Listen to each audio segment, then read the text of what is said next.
عزیز دوستو، صحابہ کرام کی محبت ایمان کا حصہ ہے اور اہل بیت کا پیار بھی ایمان کا حصہ ہے۔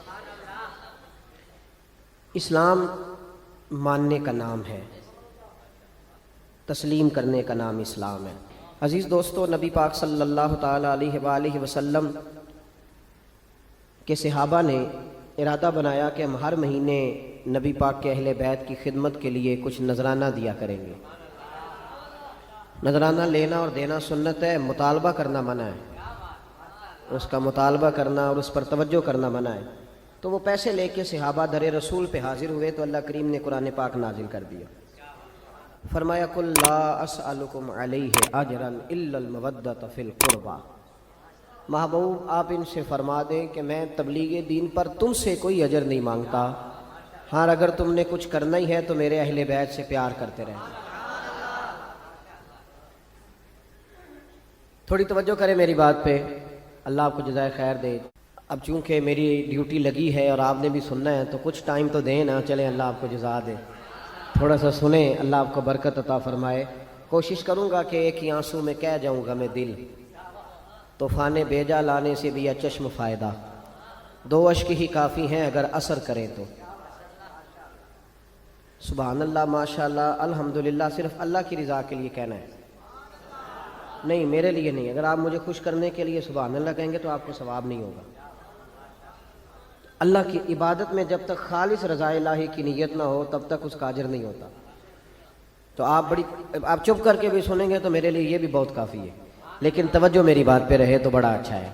آپ حضرات غور کریں گے، اللہ کریم نے فرمایا کہ ان سے کہہ دو، اے محبوب فرما دیجئے کہ میں تم سے تبلیغ دین پر کوئی اجر نہیں مانگتا الا المودۃ فی القربى، اگر کچھ کرنا ہے تو میرے قریبیوں سے پیار کرتے رہنا۔ اہل بیت حضور کے قریبی، خود نبی پاک سے صحابہ نے پوچھا حضور گھر کے اندر جو قریبی ہیں ان کا تو پتہ ہی ہے، تو محبوب اس کے علاوہ کوئی خاص لوگ بھی بتا دیے جائیں؟ تو محبوب نے فرمایا علی، فاطمہ اور ان کی اولاد، یہ میرے قریبی ہیں، ان سے پیار کرنے کا حکم ہے، ان سے پیار کرنا چاہیے۔ ہمارے ہاں پتہ کیا ہوتا ہے؟ پیار نہیں ہوتا، بحث ہوتی ہے۔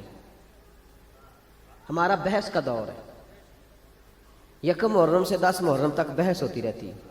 فضول سا ایک آدمی ہے، اس کے سر پہ ٹوپی بھی نہیں، منہ پہ داڑھی بھی نہیں، اس نے کوئی فضول سی بات کر دی ہے، وہ کلپ کسی نے سن لیا ہے، وہ لے کے گھومتا پھر رہا ہے کہ جناب یہ دیکھیں یہ بندہ کیا کہہ رہا ہے، جواب دیں۔ تو میں نے کہا بندہ تو دیکھ لو، اب ہر ایک کا جواب دینا شروع کر دے بھائی، اب ہر ایک کا جواب تھوڑی، میری یہ نوجوان خاص توجہ کریں، سوشل میڈیا استعمال کرنے والے، اب ہر ایک کا جواب دیا جائے گا؟ پہلے اس کا معیار دیکھا جائے گا۔ آپ بھی ہر ایک کی بات نہ سنا کریں۔ نبی پاک کا فرمان ہے، غور کریں میں کیا عرض کر رہا ہوں، سمجھانا چاہ رہا ہوں آپ کو۔ حضور کا فرمان ہے، نبی پاک نے فرمایا یہ میرا دین ہے، جب تم اس کا علم حاصل کرنا ہے تو تم نے دیکھ لینا ہے کہ تم کس سے علم حاصل کر رہے ہو۔ صرف کتاب کا اثر نہیں ہوتا، استاد کا بھی اثر ہوتا ہے، استاد کا بھی اثر ہوتا ہے۔ تو محبوب نے خود فرمایا کہ دیکھو تو صحیح بندہ کون ہے جو بات کر رہا ہے۔ پہلے یہ یاد رکھیں کہ بحث سے بچیں، الجھے نہیں۔ پہلے زمانے میں لوگ عمل کرتے تھے، کوئی بات ملتی تھی تو عمل کرتے، اب لوگ بحث کرتے ہیں۔ بھئی کتنی کتابیں لکھی جا چکی ہیں کہ میلاد شریف جائز ہے، پوری دنیا میں میلاد منایا جاتا ہے، عرب میں، عجم میں، ہر جگہ، لیکن ہر سال 12 ربیع الاول کو سنی اٹھ کے پوچھنے لگ جاتا ہے جی فلانا مولوی یہ کہہ رہا تھا، تو آپ بتائیں جائز ہے کہ نہ جائز ہے؟ تو میں کہ ساڑھ کو لو تو ہی نہیں منیا ساری عمر تے انہوں وسا کی منانا ہے، تینوں ہی نہیں سمجھ آئی بے لیا، تو پھر پوچھ رہا ہے ہر سال ہی کہ منانا ہے کہ نہیں منانا۔ تو عمل کریں، بحث نہ کریں۔ صحابہ بحث نہیں کرتے تھے، عمل کرتے تھے، انہوں نے بحث نے عمل کیا، ساری زندگی عمل میں گزاری۔ یہ جو عقل ہوتی ہے نا، عقل، یہ تو بہت زیادہ عقل مند آدمی، آپ کو پتہ ہے خودکشی کون کرتا ہے؟ بہت عقل مند آدمی خودکشی کرتا ہے۔ کیوں بھلا؟ اس لیے کہ وہ اپنا دکھ کسی کو بتاتا نہیں، وہ اپنے آپ کو سب سے سیاںا سمجھتا ہے۔ دکھ جب بتایا جاتا ہے تو دکھ بٹ جاتا ہے، تقسیم ہو جاتا ہے۔ وہ جو عقل مند آدمی ہوتا ہے وہ کہتا ہے میں کسی کو بتاؤں اتنا سیاںا ہو کے، تو گھٹ گھٹ کے مر جاتا ہے، خودکشی کر لیتا ہے۔ یہ جو عقل ہے نا، عقل، اقبال کہنے لگے عقل کو تنقید سے فرصت نہیں، 2 3 4 منٹ نہیں تنقید کرتی بلکہ ہر وقت ہی کرتی رہے، فرصت ہی نہیں، فارغ بیٹھتی نہیں، عقل کو تنقید سے فرصت نہیں، تو عشق پر ایمان کی بنیاد رکھ، تو مان چپ کر کے، بحث نہ کر، مان۔ یہاں لوگ عقل مند بنے ہوئے ہیں، وہ بحثیں کرتے پھرتے ہیں، کرنا چاہیے کہ نہیں، ہونا چاہیے کہ نہیں، دیکھنا چاہیے کہ نہیں، پڑھنا چاہیے کہ نہیں۔ تو بحث کر رہا ہے بھائی، تو ڈیوٹی کر۔ غلام جو ہوتے ہیں نا، غلام، وہ بحث نہیں کرتے۔ ہم سارے نبی پاک کے غلام ہیں نا جی؟ ادھر دیکھیں میری طرف، امام حسین کے غلام ہیں، صحابہ کے غلام ہیں، تو نوکری کرنی ہے کہ بحث کرنی ہے؟ لیکن ہم بحث کر رہے ہیں، پابندی سے بحث ہوتی ہے۔ امام احمد بن حنبل رحمۃ اللہ تعالیٰ ایک غلام خرید کے لائے بازار سے، تو آپ نے اس سے پوچھا تمہارا نام کیا ہے؟ تو وہ کہنے لگا حضور غلاموں کے نام نہیں ہوتے، آپ کسی کو بھی آواز دیں گے تو میں سمجھوں گا مجھے ہی بلا رہے ہیں، آپ دے کے دیکھنا میں حاضر ہو جاؤں گا۔ تو امام احمد بن حنبل فرمانے لگے تو کھائے گا کیا؟ کہنے لگا حضور غلاموں کی چاہت نہیں ہوتی، جو ٹکڑا بچ گیا ڈال دینا، میں چپ کر کے کھا جاؤں گا۔ آپ نے فرمایا یہ میرے کمرے ہیں، حجرے ہیں، کوئی حجرہ پسند کر لے، کہاں رہے گا؟ کہنے لگا حضور غلاموں کے نخرے نہیں ہوتے، غلام نوکر کی تھے نخرہ کی، غلاموں کے نخرے، غلام عمل کرتے، غلام عمل کرتے۔ غلاموں نے جب دیکھا نا کہ غلامی کرنی ہے تو کھل کے غلامی کی، بحث نہیں کی۔ حضرت عمر فاروق جمعہ پڑھا رہے تھے، امام حسین آ گئے، عمر چھوٹی تھی، عمر عام آدمی نہیں، جناب عمر مدینے میں بیٹھ کے نعرہ لگائیں تو ساری دنیا کی حکومتیں کانپنے لگ جائیں۔ کسرا کا بادشاہ کا عمر سے ملنا ہے تو حضرت عمر کہیں جا دوڑ جا، کوئی ٹائم نہیں ملاقات کا، میں نہیں ملتا۔ اتنا بڑا آدمی، میں چاہ رہا ہوں کہ بات نعروں میں نہ رہ جائے، کچھ سمجھ آئے آپ کو، میں چاہ رہا ہوں کہ وہ بات تھوڑی سمجھیں آپ۔ ہم نہ ان چیزوں سے باہر نکلتے جا رہے ہیں، ادب کرنا، آداب کرنا، بزرگ کا، سید کا، عالم کا، ہم نکلتے جا رہے ہیں۔ پڑھے لکھے نوجوان سمجھتے ہیں کہ پڑھا لکھا ہوتا ہی وہ ہے جو کسی کی مانے نہ، جو کسی کی نہ سنے وہ پڑھا لکھا ہے۔ یہ غلط ترجمہ کیا تو نے بھائی۔ پڑھا لکھا اس کو کہتے ہیں جتنی تعلیم آتی جاتی ہے اتنا ادب بھی آتا جاتا ہے، اتنا اس کے اندر اخلاق آتے جاتے ہیں۔ میرا بیٹا بھی آتا ہے جمعے والے دن، جب جمعہ پڑھا رہا ہوتا ہوں تو کئی دفعہ بیٹا آ جاتا ہے چھوٹے والا، اب وہ چھوٹا ہے، اس کو نہیں پتا کیا کرنا ہے، تو میں کوئی اشارہ کرتا ہوں کہ اس کو گھر لے جاؤ، بھائی بچے ہوتے ہیں، تو اب بچوں کے ساتھ گفتگو جمعے میں تھوڑی شروع کر دی جائے گی، تقریر چھوڑ کے آ جاتے ہیں بچے۔ امام حسین بھی آ گئے مسجد نبوی میں،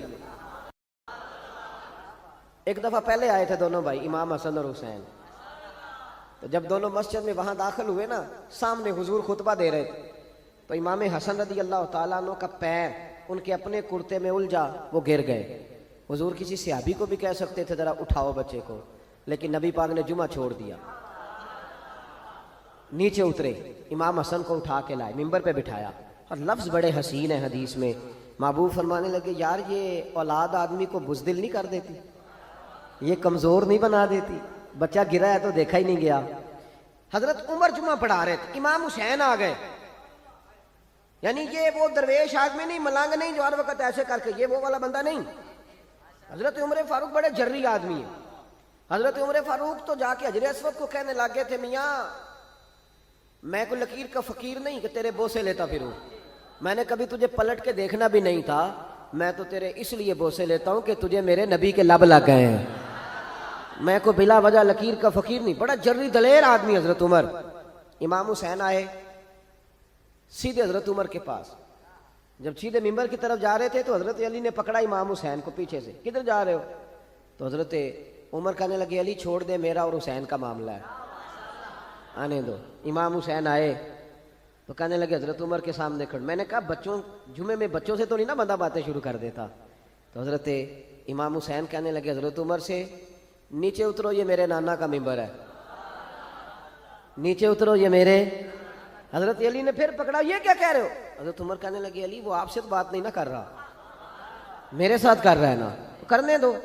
یہ صرف آپ سبحان اللہ اور ماشاءاللہ الحمدللہ پکار کر چپ نہ کر جایا کریں، مسئلے کی نزاکت کو سمجھیں۔ بالکل امت سے یہ چیز ختم ہوتی جا رہی ہے۔ آج لوگ اس حسین کے بارے میں بات کرتے ہیں، دو شہزادوں کی لڑائی، وہ جی سیاسی معاملات، ذرا سوچیں سمجھیں، معمولی آدمی کی بات نہیں۔ حضرت عمر اترو، میرے نانا کا ممبر ہے۔ تو جناب عمر فاروق ممبر سے اتر کے نیچے کھڑے ہو گئے، اتر کے نیچے چپ کر کے۔ تو امام حسین فرمانے لگے جا کے اپنے نانا کے ممبر پہ بیٹھ۔